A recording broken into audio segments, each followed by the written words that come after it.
Maybe it's a classic or maybe a flop. Has Katie seen it? She probably has not. She'll sit down and watch it if it's good or it's bad. Hey, have you seen this? No, Katie hasn't seen that. Hi, I'm Katie, and if I had a nickel for every time someone said to me, "Wait, you haven't seen this movie? Oh my God, you need to see this movie," I'd be very rich.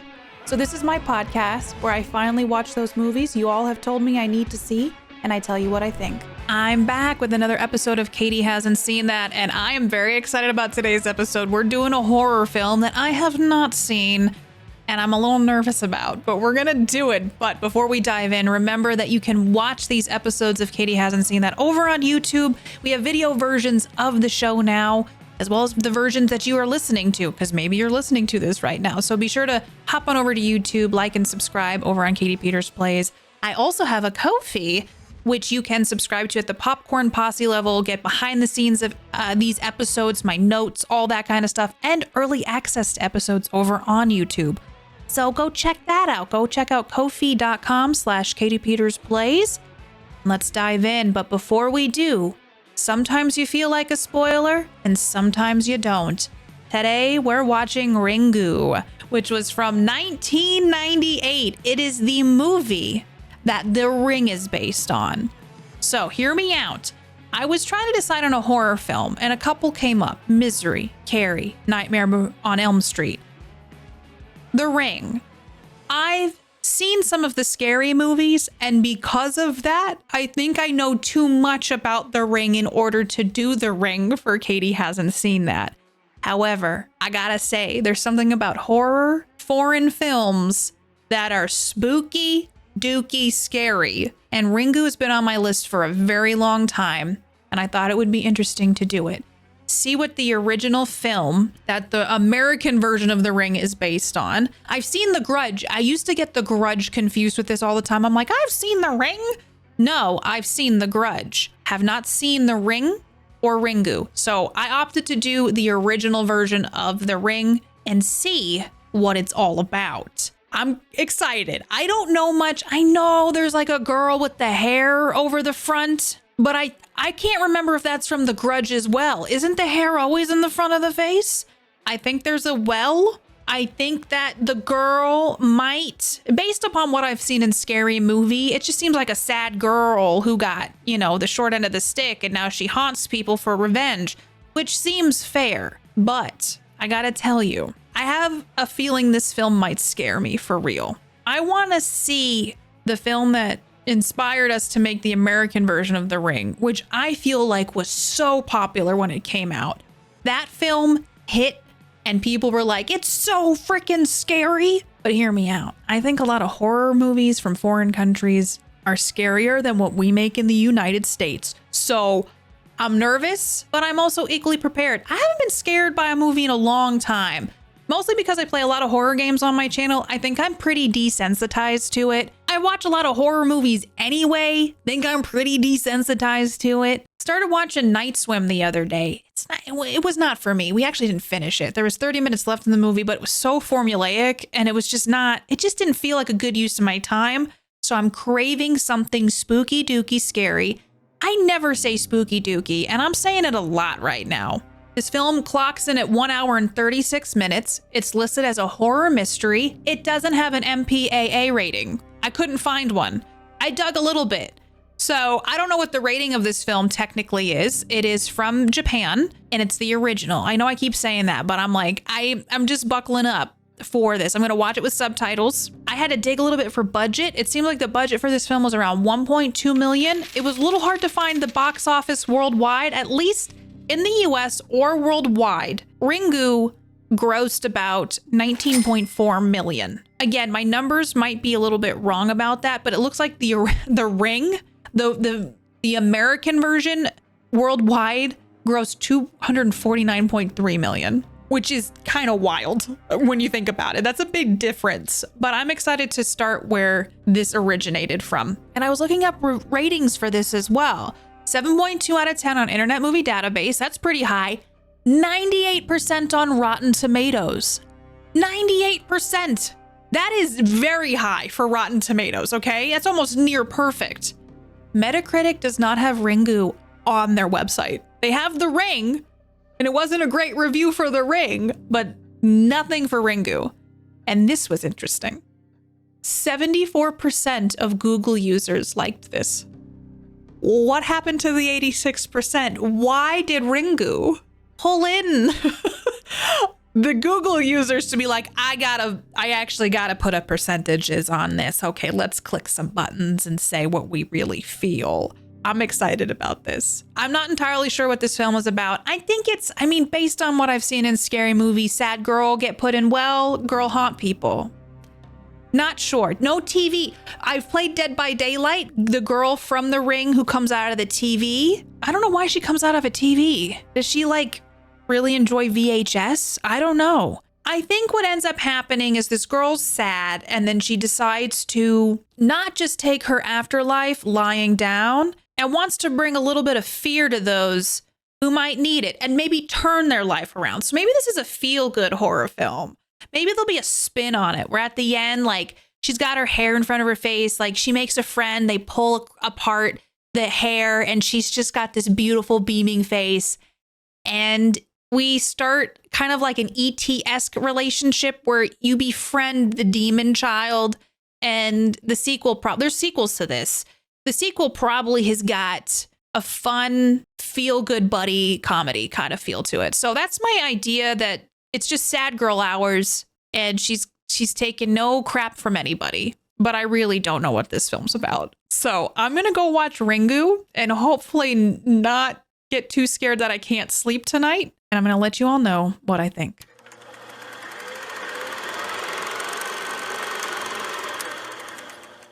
I'm back and I watched Ringu and I also watched The Ring. Surprise, it's a double feature. I didn't plan on doing this at first, but we're here now. I watched Ringu and I got so curious that I watched The Ring and decided to make this episode about both the films. So let's dive in. And before I do, I want to give you the quick and dirty background on The Ring because I usually do that in the intro. I got to do it here. I got to let you guys know the deets. Came out in 2002. It's a horror mystery. Clocks in at 1 hour and 55 minutes. A budget of $48 million. Box office worldwide, it earned $273,283,280. 7.1 out of 10 on Internet Movie Database. 71% on Rotten Tomatoes. 57% on Metacritic. And 73% of Google users liked The Ring.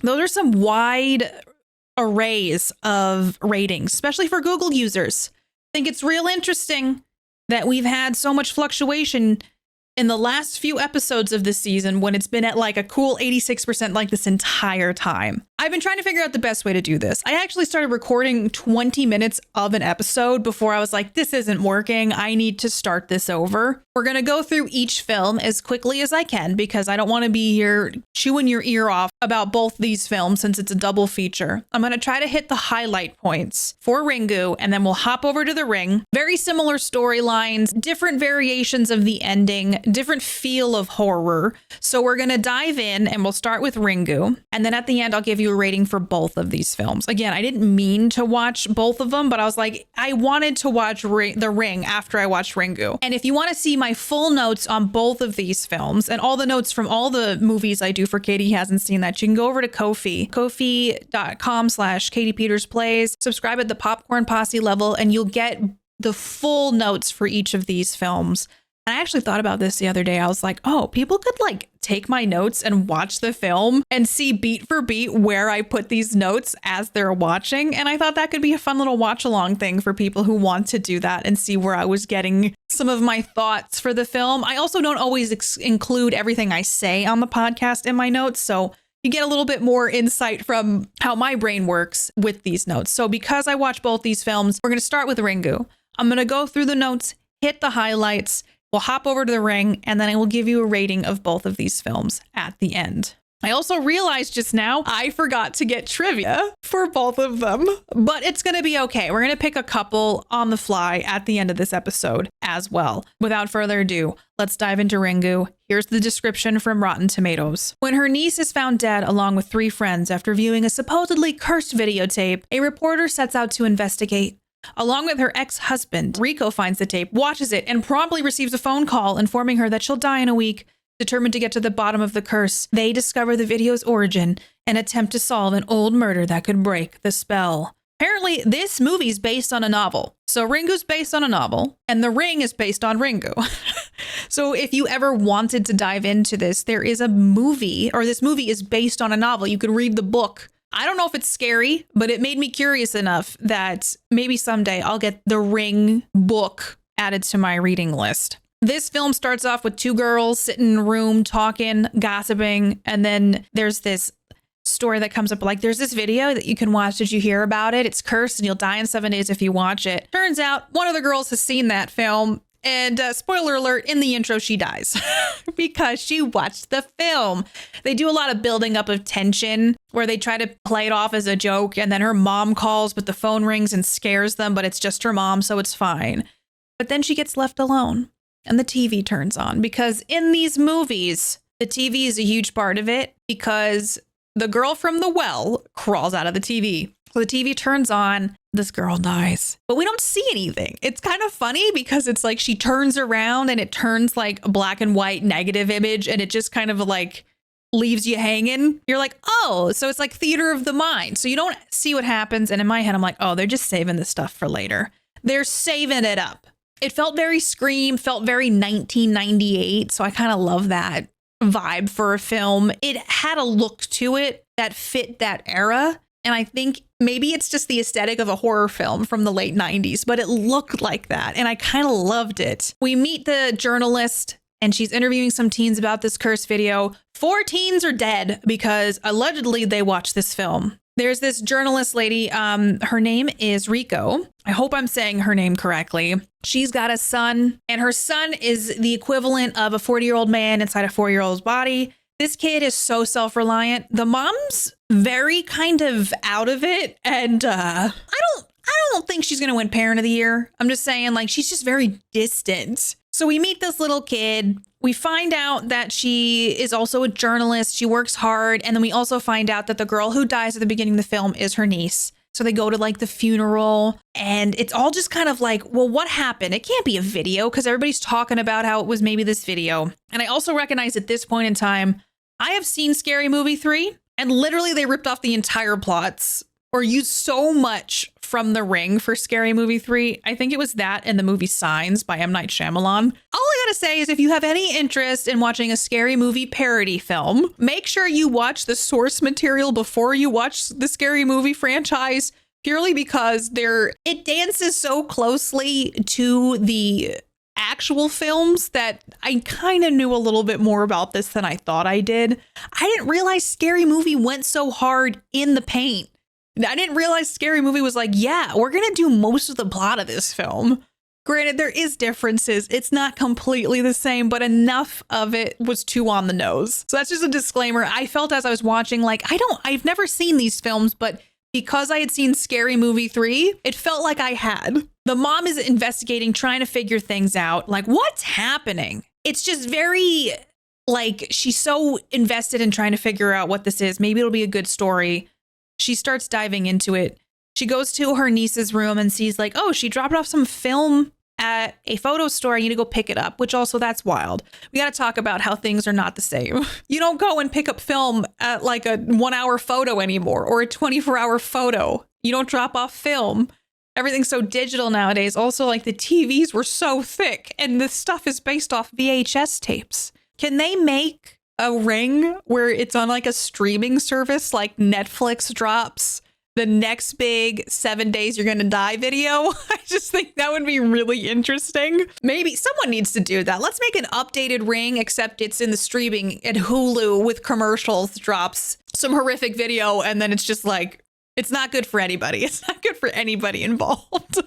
The aunt goes and picks up the photo. Faces are distorted, but there's information about a cabin they stayed at. So she goes like, I'm going to the cabin. She heads up. She finds the video. She watches the video. It's got like real messed up imagery in it. Okay. There's like someone looking down a circle, someone brushing their hair. And then I also wrote, how do we feel about Scary Movie ripping off the entire plot? Then I wrote language moving around. People riding around on the ground like worms. They're like rolling around like scooting. Just weird imagery. And there's a well. And then the video stops. And then the phone rings. I also made a note, like someone had to edit that, right? Unless there's a demon who likes to video edit. Because I'm like, I think the film kind of explains away, like, where did this film come from? Like, who made this VHS tape? It's kind of funny to think about, but I think it's just a demonic kind of thing where like, here's this tape that's manifested. I don't think that someone spliced together this film. I think it's the little girl. The little girl was like so pissed she just made a VHS tape. The phone rings in this cabin. I thought it was going to say 7 days. That's the American version. Apparently in this, it's just loud screeching noises when she answers the phone in Ringu. I was preparing to hear something more, but no. She goes home. She's just watching the hell out of this video. She has this man show up and I wrote, who is this man? And watch the video. After there's this like kind of iconic scene where the little boy, the son, is leaving with his umbrella. And then the dad comes over and is also with an umbrella, I think. And they just look at each other. Well, I know it's the dad. Spoiler alert. It's his dad, but we don't know that yet. And then the kid kind of just turns and leaves because he's going to school. And the man goes into the apartment and watches the film. But like, she doesn't even go like, please, I'm scared. Don't watch this. She has him take a picture of her. Her face is all distorted now, and then she just lets him watch it. And the guy's all like, yeah, whatevs, it's fine. I'm sure it'll be okay. The phone didn't ring. So I was like, okay, maybe just this is okay. Maybe it's just her. They end up kind of working together. We find out it's his ex-wife. I think he's a professor at a school. They're reviewing the video. They're really trying to figure out what this is. They see something. Maybe it's the well. And like over time, you kind of wonder if the husband's getting affected by it. Someone with white shoes walks up to him, but that nobody was actually there. These weird things start happening. Most throughout this film, I kept thinking this poor kid, this poor child.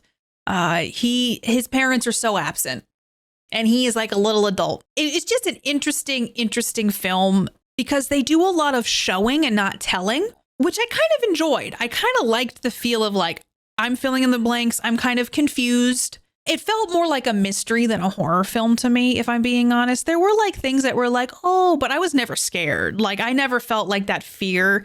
I've seen The Grudge. The Grudge scared the crap out of me because the girl was under the sheets. And then there was a point where she's washing her hair and there's the hand in the back of her head. I don't like that stuff. I felt like it was going to be more of that kind of horror, but it wasn't. It was more of like a cerebral horror in a way. They find out some information like this woman threw herself in a volcano.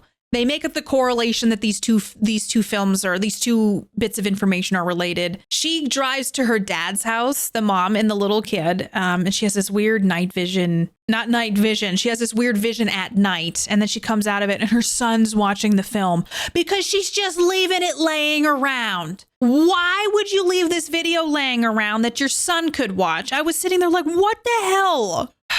So she's very upset, obviously, that he watched this. She's like, I got to figure this out. Literally, the end of this film is we find out that there was a woman who said she could see stuff. And then there's this professor who took her to Tokyo and experimented on her to prove that ESP existed. The mom leaves the son at the dad's. Her and her ex-husband go to this place on an island. Each day's counting down. Like every time there's like, it's Thursday, it's like bong. And then there's like another like, every day's counting down. We find out her ex-husband has powers. So they go to this Airbnb where they think this lady may have come from who's in the video. Apparently her ex-husband can like sense things. It's kind of like maybe similar to ESP. There's an old man on the beach who was very avoidant when they got there. There's a flashback. The old man falls, which was very upsetting. The guy gets upset and says they're making a fool of her daughter. So we have this flashback. There's this, like the woman has this vision. The creepy kid hand is on her arm and leaves a mark on his arm. They're saying the video is not of this world. Essentially, it was like, the flashback was interesting. It felt very campy. It felt kind of out of place, but it was like this professor is trying to prove that this woman he had could do ESP, and I believe they had a child, and the child had some messed up powers as well. And so they're in this flashback, you get like kind of snippets of things. It was a little more convoluted than I expected. They figure this stuff out. They're like, we got to get back to the cabin. There's a typhoon that won't let them leave the island. The old man comes over that they confronted on the beach and kind of explained a little bit more to, takes them back to the mainland. They go back to this cabin. She figured out that the mom found out the phone only rang at the cabin. Under the cabin, there is a well. I wrote at this point, there's not a lot of scares. There's a flashback of the dad, the professor who had an affair with this lady he was trying to prove ESP with, and they had a kid, hit the daughter in the back of the head and she falls into the well. The sound effect of her getting hit on the back of the head was almost comical because it sounded very much like a stock audio thing. So I think about that often now. But they they find this well under the cabin. They get rope and rope and buckets, and they're going to try to take out water from this well before the 7 days are up to try to maybe find her body and give her some rest, is essentially what I got from it. When they're lowering the ex-husband into the well, you can see that she tried to climb out. Her fingernails are in the wall. So she was still alive after she got hit in the head and put in this well. And the cabin is built over this well. You know, the mom is having a little bit of trouble. She's freaking out. The ex-husband slapped her. And I get it. It's a difficult situation, but literally wham, bam, thank you, ma'am, slap across the face. And I was like, oh my God, maybe the situation warranted it, but holy crap. They literally are raising up. There's this like huge montage of them just pulling buckets of water up and dumping.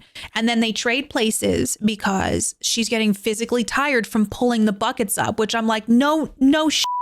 Okay, that would be exhausting. So she gets lowered in. There's like black hair she finds in the water. And then a hand comes out. But then she pulls this body out and it's a skeleton. The hair and like skin kind of melts off and it's a skeleton. So she gives it a hug. Obviously, you give a little huggy hug. They found her and now the cops are there. And guess what? Riko's not dead. So they make this conclusion like she just wanted to rest, meaning the girl from the well just wanted to rest. They go home, but the movie's not over. It feels like, okay, there's something else going on. They all like, oh, everything's resting. Everybody's ready to rest. Everything feels okay. There's a tender moment between the journalist and the ex-husband. And then the TV turns on in the ex-husband's house after he goes home. And there's scary sounds and the well is on the TV. And then she's just very scary crawling out of the well. She seems like she has major back problems as she's getting closer in the video. And she decides, hey, I'm going to come out of that TV. But she doesn't have fingernails because guess what? They got ripped off trying to get out of the well. He sees her eyes and then it kinds of like stops his heart. Like he sees her eyes and then he's just like, bam, I'm dead. And I'm like, but why did he die? And essentially at the end of Ringu, it's very much like an It Follows thing. This is what's interesting. This is very different than how The Ring American is. The American version is. It's similar ending in the sense that it's like It Follows. It's like a forwarded email type situation. You know, those chain emails. It's like, you got to mail this to 15 of your friends. If you don't, you're going to wake up with a big nose tomorrow. It's like very much one of those things, but it's this VHS tape. She realizes, oh, I made my ex-husband watch this video. So I passed the curse on to him. And that's why he died, because his 7 days was a little bit later than hers. She remembers, oh, my son's watched this. The end of Ringu is she's grabbing the tape and a VHS player and she's on her phone with her father going, hey, Dad, I have to come see you. Will you help me with something? It's for my son. She's going to make her dad watch the video to save her son. She couldn't find an acquaintance, somebody at work she hated. Like I'm sitting there like, what? What the hell? This was a much different horror film than I had expected. It held my interest, but I finished the film and I was like, aha, it's time to watch The Ring. I really wanted to watch The Ring after seeing this because I wanted to compare the films. And so I did. And I won't give you the rating for Ringu until we give the rating for The Ring. So we'll wait for the end for that. So there's my synopsis and my literal shock at the end of that film of like, holy crap, didn't expect that coming. Ringu felt more like a mystery. There were horror elements, but not really. Like it was a little goofy. The flashbacks they kind of took me out of it. It was different. It was not what I had thought. So finished Ringu, onto The Ring. Here's what Rotten Tomatoes gives us the synopsis of The Ring for. That didn't make sense, but you know what I mean. It sounds like just another urban legend. A videotape filled with nightmarish images leads to a phone call foretelling the viewer's death in exactly 7 days. Newspaper reporter Rachel is skeptical of the story until 4 teenagers all die mysteriously exactly 1 week after watching just such a tape. Allowing her investigative curiosity to get the better of her, Rachel tracks down the video and watches it. Now she has just 7 days to unravel the mystery. Movie starts similarly. We got 2 gals chit-chatting about, oh my gosh, have you heard about this video? And one of them goes, oh, no, I watched it, but I'm just kidding. But no, I actually watched it. This movie was already vulgar, more vulgar from the get-go. It's rated PG-13, and I thought that was interesting because it felt at times a little bit R-rated. This one felt like it was towing the line a little bit, which I had to look up halfway through. I was like, is this rated R? So they're like doing the thing where they're like, hey, how dare you say that, you kind of stuff, which I was like, this feels weird, but I guess they're just being 2 gals. They're chatting. Intros vary the same. They go downstairs. The mom calls. She's like, okay, whatever, mom. Her friend goes back upstairs. She's downstairs getting some lemonade or something. The TV turns on. At this moment, I'm like, oh, they're already showing more than they did in Ringu. She goes over and unplugs the TV. They keep opening the fridge a lot. And I was like, there's going to be some sort of scary ass thing in this because I feel like the fridge is going to do something scary. I don't think the fridge actually did, but I was just sitting there like anticipating. I felt like the horror factor was amped up a lot more just in these first few minutes. The intro is longer. They use water in this a lot which was kind of a very clever, scary mechanism. So all this scary stuff's going on downstairs. She's unplugging the TV. The static's turning on. It's just not working.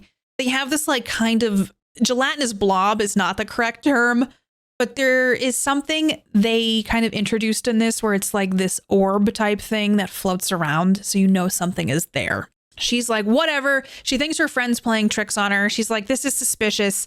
She ends up going upstairs and then there's water coming out of her bedroom door, which is terrifying. At first, I was like, what is that? And they use water a lot throughout this film to, I think, showcase that the girl from the well is here. So she gets to the door. She opens it up. You can already tell there's a difference because we see so much in this beginning intro. They kind of cut over quickly to we meet the young kid and the mom. The kid is much older in this one. His name is Aiden. I think he's about 8 and the kid from Ringu is about 4. Both very self-sufficient, very like, I got to take care of myself because I hate to say it, the parents are pretty absent. Parents are a little bit not on top of being at probably the parent-teacher conferences. I'm just saying. It's just the vibe I got.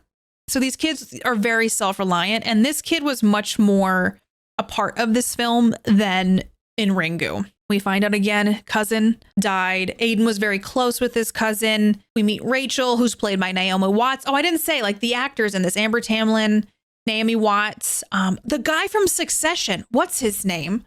I've never seen Succession, but Brian Cox is in this later in the film. And I was like, that's the guy from Succession. And also The Autopsy of Jane Doe, which is a great horror film. But I just noticed that. I'm like, oh, that's the guy from Succession. But as we dive into this, we meet the parents. It's still like similar story, just presented differently. Aiden's got a pretty badass UFO lamp. They feature it a couple times in the film. Gotta say, I wish I had that. The mom shows up to pick up Aiden late from school and he's drawing all these creepy pictures. And the teacher's like, this is concerning. And the mom's like, his cousin just died, his best friend. And it's like pictures of like his cousin dead. And then this never really comes up again. I don't know what the point of this was, but the teacher's like, well, when did the cousin die? And the mom's like 3 days ago. And she was like, he drew these last week. So I think there is something with maybe Aiden hanging out with his cousin. Maybe he knew or he got an inkling. I think that probably explains that away. But right away, the kid is a bigger focus. And this kid is cold. He is cold as ice. And I mean, I'd be resentful too if my mom was as neglectful as Rachel is. They're getting ready for the funeral. This is also something that I feel like came up a lot in 2000s films, like early 2000s films. Naomi Watts is just in her underwear for like getting dressed for the funeral for like particularly no reason. Like there's just this thing where they would put specifically the first Star Trek movie that J.J. Abrams went as well. I can't remember the actress's name, but they just have them in their underwear wearing the least amount of clothing with no real plot reason besides that they can. And that just felt very quintessential early 2000s and so unnecessary. I just needed to mention that. I have an issue in a lot of films when like they just have things to have things. It just didn't seem like the right place or the right time. Like she's getting ready for her funeral. Like, you know, she could have, I don't know, maybe I'm reaching. It just was weird. I felt like it was a weird choice. And it felt like something I have seen a lot in films from the late 90s and films from the early 2000s, where it just feels like it's there because it's there. Anyway, Naomi Watts looked great. Just sharing. We find out the hearts just stopped, very much like in Ringu. Rachel meets with her sister because it's her niece who died. Her sister's really upset. Her husband's obviously grieving. It's interesting to see the way they presented it because in both films, the sister's like, I found her in the closet. They don't really show, they show kind of some stuff, but it's not as graphic or as scary as in The Ring. In Ringu, it's very much like when they die, their faces kind of just grow long and their mouths are like open and ajar. I'm trying to like show you. If you're watching on the or listening on the podcast on YouTube, you can see my incredible impression. In this film, they're like, bring in the SFX artists. Let's make this scary. And they do a quick, like loud jump scare moment to Amber Tamlyn in the closet. She's all gray. She looks like she's been underwater. I think the water theme came through. Her mouth's open and agape and just like to the side and it's very disturbing. And her head like kind of drops down. I was like, oh, they're going there. Very much like they did not in Ringu. Ringu is more like theater of the mind. The Ring was more like, you want to see something scary? So they kind of hit the same beats. The sister or Rachel goes into the yard and sees some teens who might be in the know and starts talking to them. Adam Brody shows up. This was the era of Adam Brody. I've also been watching Gilmore Girls for the first time and Adam Brody showing up there. He's just showing up everywhere in my life right now. But it's like early 2000s Adam Brody. So he shows up, but he's not in it very much. He's just in it for this small scene. And we get a little detail about this, like, oh, you haven't heard about the video? The little kid, Aiden goes upstairs and sees like water damage on the floor outside of his cousin's room. Very interesting. I like the small details that they did in this. Again, the photo stuff comes up, the warped faces, getting the information about the cabin in these pictures. They do this in Seattle, which I think was a really good backdrop for this film compared to what they did with Ringu. I feel like they complemented each other as backdrops. So I kind of love that they did this in Seattle. It worked really well, I think, from a storytelling perspective. She goes to the cabin. They did more of a fun job with The Ring. They showed more stuff, showed more of the conversations, finds the weird videotape. It's a different video, and I thought it was a much worse video. This video showed more scary things. It was more disturbing, like dead horses, like a fingernail being put on a nail or coming off. Just more disturbing things, I would say. There's a fly. All that stuff. The phone rings. This is where we get you have 7 days. It's like a little girl's voice. I don't know why I was thinking it would be the voice from Scream. Maybe because they both have telephones. But you hear it in this film, you have 7 days. As a tangent, that cabin was terrifying. I have no idea why anybody would want to go to that cabin, spend any amount of time there. Absolutely horrifying. The cabin alone looked like a rundown dump. And nobody should have been staying there. But they were. Again, the poor kid's so self-sufficient. We go back where they're back home. She gets back home. They have the same shot of the dad and the kid kind of passing in the rain, like similar to what was in Ringu. And I think they did that because it is a pretty powerful like shot. And I appreciated that they did pay a lot of homage to Ringu. It felt like it had the heart of it, just that they pumped it up to 10. She has her ex-husband. We know it's the ex-husband because we watch Ringu. Come over and watch the film. She seemed much more concerned that he would be watching this because she's like, oh my God, I don't know. I got the phone call. I also noticed at this moment that Twilight came out after this film, but it had that Twilight filter. Do you know what I'm talking about? Where it's kind of like the LUT, the color grading was very Twilight in The Ring. And I'm like, wait, did Twilight take a note of The Ring to get their color grading? Very, very interesting. And I just noticed that. I'm like, they got the Twilight filter on this movie. Also takes place in Seattle. I don't know. Ex-husband watches the film. The phone rings. That didn't happen in Ringu. it rings and it rings and it rings, and she doesn't let him answer. She doesn't answer. And then they don't show it, but she answers and then they cut. And I was like, man, I want to know what happened. Oh, wait, she didn't answer. It left a message and she went to play the message, and the message we don't get to hear. We didn't get to hear it. That was a real big bummer for me. There's a lot more detail in this. Like when they're like scrubbing the video, it's almost like the numbers and stuff gets all like messed up. There's just like distortion to everything. And I appreciated that they did a lot of detail work in this film. Noah is the ex-husband. He's like the video guy. They have an assistant. Oh, I didn't talk about this in Ringu. There's an assistant that comes over, or a student, to the ex-husband's house at one point. And I was like, oh, it seems very much like the ex-husband's dating a much younger student of his.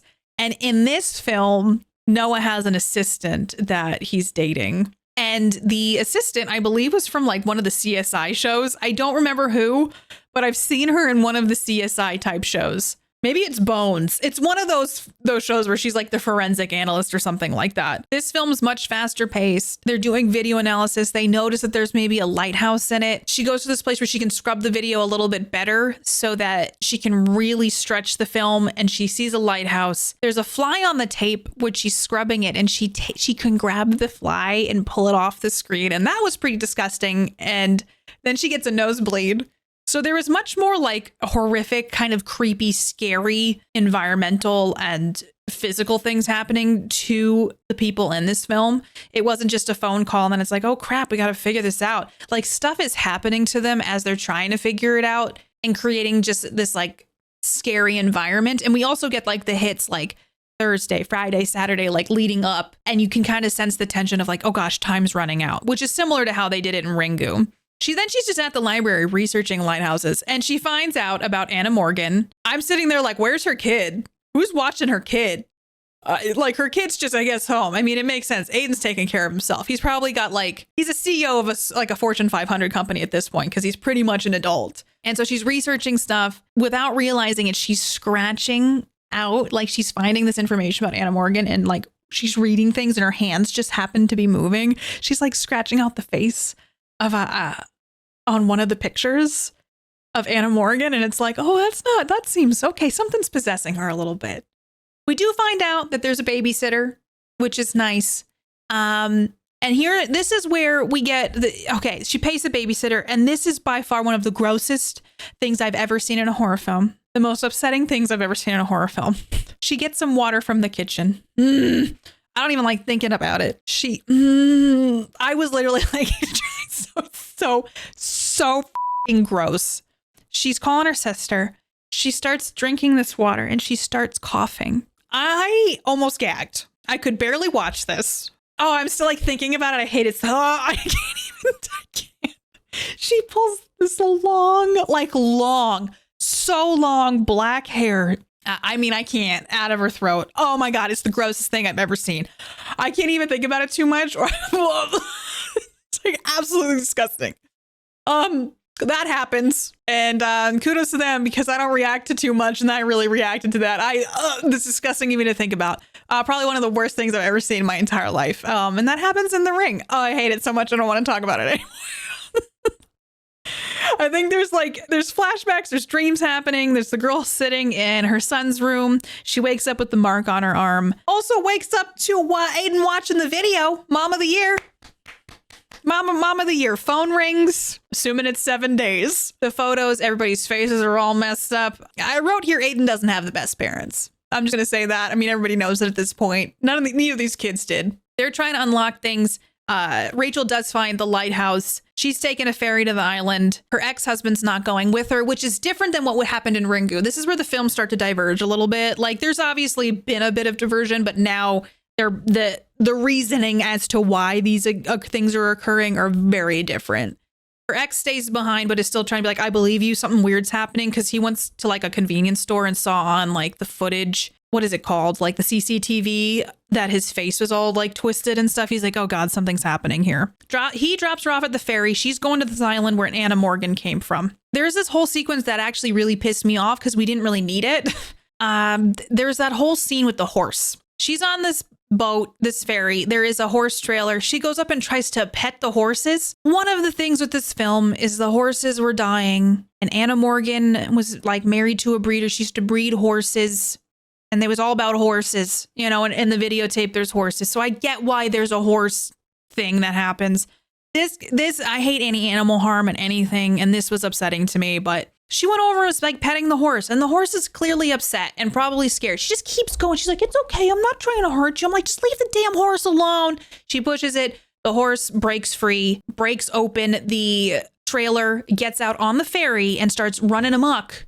Nobody can control it, jumping over cars and benches and all sorts of stuff, and chases after her. She ducks down and the horse jumps off the side of the ferry into the ocean, pretty much the ocean, you know? So I was really upset about the horse because the horse gets, turned into glue by the propellers. It was just that was upsetting to me just based on the fact that I don't do well with those things. So I try to ignore that. I tried to say that it was unnecessary. Horror relies too heavily on those kinds of things to create something. Maybe it's to evoke emotion. Just it felt not needed. Like she could have just taken the ferry and we could have done without that. I didn't need that. She gets to the island. Noah goes to the record room at I think it's an asylum. They figured out that maybe Anna was committed at, or the daughter, they find out there's a daughter. So they're trying to figure out. So Noah goes there to try to figure out more. This is where we find out that Mr. Morgan, the husband of Anna, is Richard Morgan. And so Rachel's there trying to be like, hey, what happened? There was no volcano ESP theme with this. Just something sinister is essentially what it is, I think. It seems like Richard and Anna had a kid after a lot of trial and error, and that the husband is like, she shouldn't have had a kid. Try to hide the fact that he even had a daughter at some, like, it's all messed up. It's just messy and it's icky. I don't have a daughter is what he says, but then she goes to the doctor on the island and she's like, yeah, we don't really talk about this that much. Noah's researching Anna's getting nosebleeds. He finds a file and there's like these weird x-ray pictures in it. They cut to Aiden at home. He's just drawn big old circles. This was the trend of creepy children in movies around the time. I don't know that that's really changed, but it was real big in the early 2000s and they leaned into it. So much is going on. Noah finds the video file, but the video's not there. Noah pretends to be Richard Morgan. Richard Morgan was the last person to check out this video from this asylum. I don't know. Asylums might be the wrong thing. Treatment facility. I'm not entirely sure what kind of facility. I think it was like a psych ward of some kind. After Rachel couldn't really get very far with Richard the first time, she goes back to the house at night after finding out like, yes, you did have a kid. Just lets herself right back in, finds her TV and starts watching the video. Just a regular old videotape laying about, watches it. It's the video that Noah couldn't access back in the psych ward. It's a video of this young girl who doesn't sleep. They're questioning her, all this stuff. This is Samara. This is where we learn about the daughter. Richard comes back, hits her on the head, and takes the TV and starts going upstairs. And then it's time for bathroom electric death time. If we're going to be nice about it. Richard doesn't want to be around anymore, so he creates a wildly electric bathroom. And he goes on an electric boogaloo ride that he probably will not return from. So that happens. We don't get any more from Richard. Noah just happens to show up right at death time. And then I put in sparkle emojis. Trauma. These people they're going through it. Let me tell you. The son is talking about, like, he has this weird connection with Samara. Samara's the girl's name, like the well girl with the hair in the front. She crawls out of the well. That's Samara. Aiden gets a phone call from his mom at some point. He's like, yeah, she doesn't like the barn. They go into the barn. We find that there's a barn room where she was kept. So Samara wasn't treated properly. Samara seemed like maybe she, lack of a better word, there's something off about Samara. So I'm like, okay, clearly Richard killed Samara and that she had a barn room. And there's also this comment about like, oh, the horses keep her up at night. They figure out some stuff like, we got to go back to the cabin. We don't know what's going on. Let's go back to the cabin. They're kind of at a loss. They know they're on the trail, but they're not really sure. They go to the cabin. They get pissed. Noah knocks some marbles over in the marbles pool and they find a well underneath the cabin, similar to Ringu. TV flickers though. Listen, so much happened. There's a lot of flies that come out of the well. Or there's like a lot of flies all of a sudden and the TV falls down and then Rachel just falls into the well. We see the nails and the scratches on the wall like in Ringu. Very scary. The well starts to be covered, which is horrifying. She finds hair in the well. Someone grabs her arm, just like in Ringu. Flashback time. We find out the mom killed her. Anna killed her. We also, I feel like the mom, Anna, I think she killed herself because I think she did a little fly moment. She tried to fly for a bit. This is also where we find Samara. She's not skeletal in this one. And then it's like this revelation that she is skeletal. Cops are here. 7 days has passed. Everybody's okay. So they get home. Everybody's like, we figured it out. She's at ease now. Very similar to Ringu.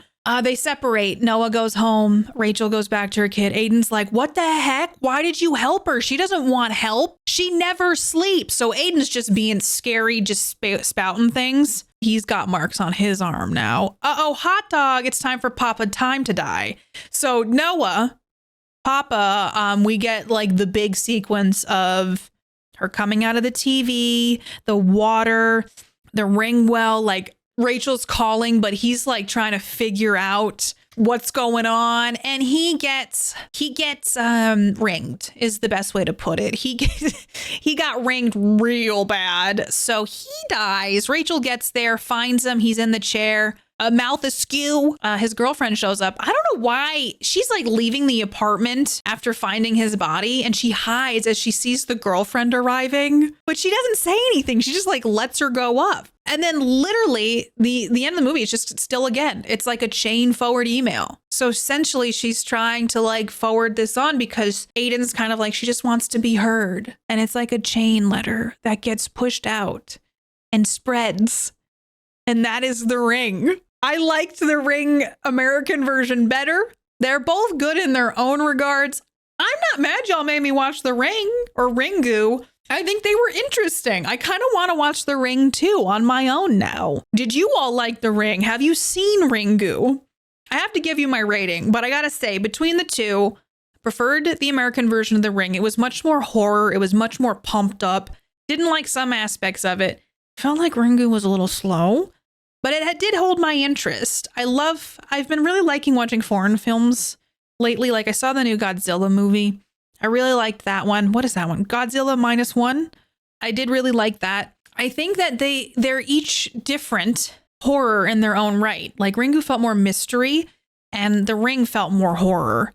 Gotta say I enjoyed the ride. If you do ever want to do a double feature of the two films, I would say watch Ringu first and then watch The Ring. Chef's kiss, actually a really fun time. So I watched The Ring. I watched Ringu. I finally understand who Samara is. All of those references will now not be lost on me. And I had to do at least one true horror film for Katie hasn't seen that this season. So what would I give this? Let's start with Ringu. I give Ringu a 6.5 out of 10. Uh-oh, she be coming out of the well in TV. 10 out of 10. 6.5 for the movie. 10 out of 10 themed rating, I gotta say. And what would I give The Ring? I gave The Ring an 8.5 out of 10 Parents of the Year to Aiden's parents. Aiden's parents are the worst. I will say the kids' parents in Ringu were not the greatest either. They really need to focus on their kids more. They really need to not leave cursed videos laying about. They really need to make themselves more present in their lives and also make PB&Js for them to bring to school. Kind of want to watch The Ring too. What did you all think of The Ring? Tell me everything. I'm going to find some really quick hits of trivia from Ringu as well as The Ring because I usually try hard to do this beforehand, but I forgot. But let's go. For Ringu, at the time of the film's release, it was the highest grossing horror film in Japanese history. That's pretty darn cool.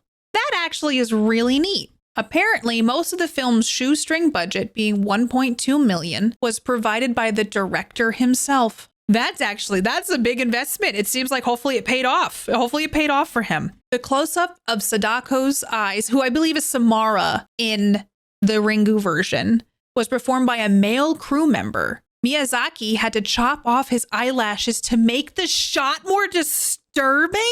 Oh my God. That's actually very, very interesting. I don't know that I want to chop off my not eyeballs, my eyelashes. That's terrifying. Sadako is based on the legendary Japanese ghost of the Onryo. Usually female, it is a ghost that manifests after dying in the grip of a powerful rage and materializes as a very physical spirit to seek vengeance on the living. The Ju-on series was also inspired by the same legend. I think that's what The Grudge is based on. I probably said that very incorrectly. I apologize, but I tried. Okay, here is trivia for The Ring, the American version of Ringu. Long before the movie premiered, the killer video was used as a commercial. The commercial did not mention any movie for nearly a month. I miss this kind of marketing. It's also so unsettling and very scary. But for real, that's the kind of, it's like Blair Witch marketing. You know what I mean? Like it was real. I don't know. That's kind of interesting. I wonder if I was more present in 2002, I probably wasn't paying that much attention. I would have loved to have been like, what was that? What the heck did I just watch? I'm very confused. The cursed video is available as an Easter egg on the DVD. Select look here and press down and your cursor will disappear. Press enter. This has an interesting feature. Your remote control is disabled. Once the video has started playing, you can't stop it, pause it, fast forward it, or return to the menu. Unless you turn off the TV, you're forced to watch the whole thing. When it's over, the DVD returns to the menu. Then you hear a phone ring twice before you're given control over your remote again. Ew, that's super fun, but ew, I hate it. The tree with the fiery red leaves featured in the movie is a Japanese maple, one of my favorite trees. I have two of them at my house. I have one in the backyard and one in the front. The fruit of this tree is known as a Samara. That's really interesting because, you know, Samara is the girl who's not so happy in the well, you know? If you look closely at Samara's fingers, she is lacking fingernails as a result of trying to climb out of the well for 7 days. That was the case in Ringu as well as in the American version. And last but not least, stunt woman Kelly Stables, in an uncredited role, plays the ghostly Samara when she crawls out of the television to kill Noah. She would go on to reprise the role in the sequel, The Ring 2 from 2005. I do think I may need to dive into The Ring 2 at some point. All right. I tried to do that as concisely as possible.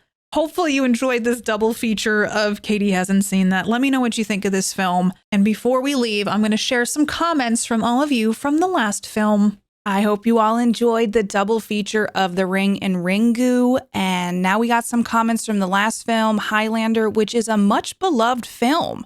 I knew that this movie was something that people love, but even in the comments, I realized like Highlander holds a special place in a lot of people's hearts. So before we dive into comments, be sure to do your Katie Hasn't Seen That Season 3 bingo card. But let's dive in. And up first from Twitter, the Rizless Vampire said, I really and truly hope you loved it. It's one of my favorite movies. If you liked it, you got to check out the series. I obviously haven't seen any of the series. I know there's a TV show for Highlander. There's many movies. What would I even start with? Do y'all recommend the TV show? I'm really curious. If there is a Highlander next up, what would it be? From YouTube, Gothic Mess shared a different kind of sword play. Listen, we were all thinking it, LOL. It's been years since I saw this, and there can only be one viewing of it. Well, can or needs to be, but that doesn't fit the reference.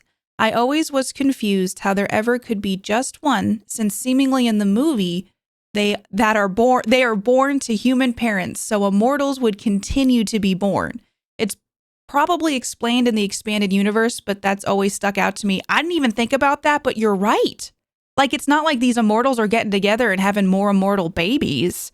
Oh my gosh, that would actually be an interesting spin on it, though. Like, they have to attack each other so that there can only be one, but then they also have to procreate. Like, that could be a fun spin.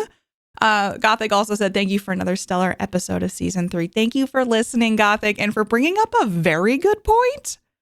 Up next, Raven wrote a lovely comment, and I really appreciated this because there was some clarification that, I get, sometimes I watch the movies and I'm like, well, wait a minute. That didn't fully make sense, but some people love these films and have a lot more basis in the lore. So Raven shared, as a point of clarification, The goal of the gathering that would ultimately decide which immortal would be the one in question is claiming the prize. Upon becoming the winner of the prize, Connor describes to Brenda that he is now mortal and can father children, but also affords him a form of telepathy that seems to set him up to be a pivotal force in bridging the differences between humanity, heralding a new golden age for humanity, in contrast to the endless darkness prophesied by Ramirez should the Kurgan win the prize. That makes so much more sense. Did I miss when he said, "I'm mortal now"? I just felt like the ending of the film was a little bit confusing on their drive through Scotland, but that helps me so much.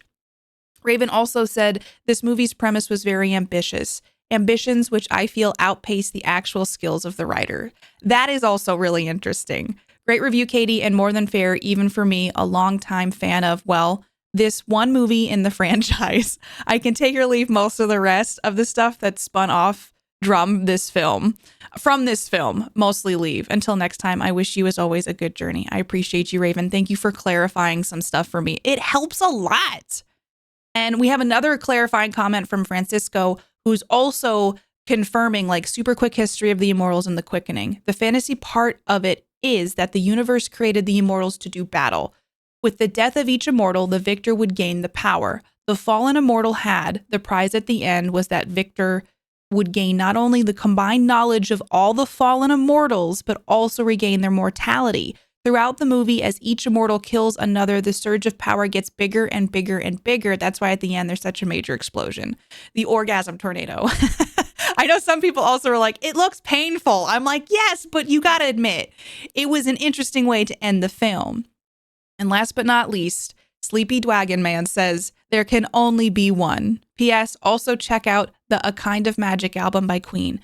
It's kind of a soundtrack to the movie. And I just thought that was a fun thing to share with everybody. Thank you so much, Sleepy Dwagon Man. Thank you, everybody, for sharing your thoughts on Highlander. And I hope you enjoyed the Ring episode / Ringu episode. And I'll catch you all in the season finale of Katie Hasn't Seen That next time. If you want to hang out with me more, or if you just want to yell at me for my thoughts on a specific movie, I stream over on Twitch at www.twitch.tv/KatiePetersPlays. If you'd like to support the podcast and buy me a coffee to fuel my reviews, you can over on Ko-fi at www.ko-fi.com/KatiePetersPlays. You can join my Discord to discuss the movies I review with other Katie Hasn't Seen That fans by visiting discordapp.com/invite/KatiePetersPlays. If you enjoy Katie Hasn't Seen That, please leave a 5-star rating and review wherever you listen to your podcasts. It helps others find the show.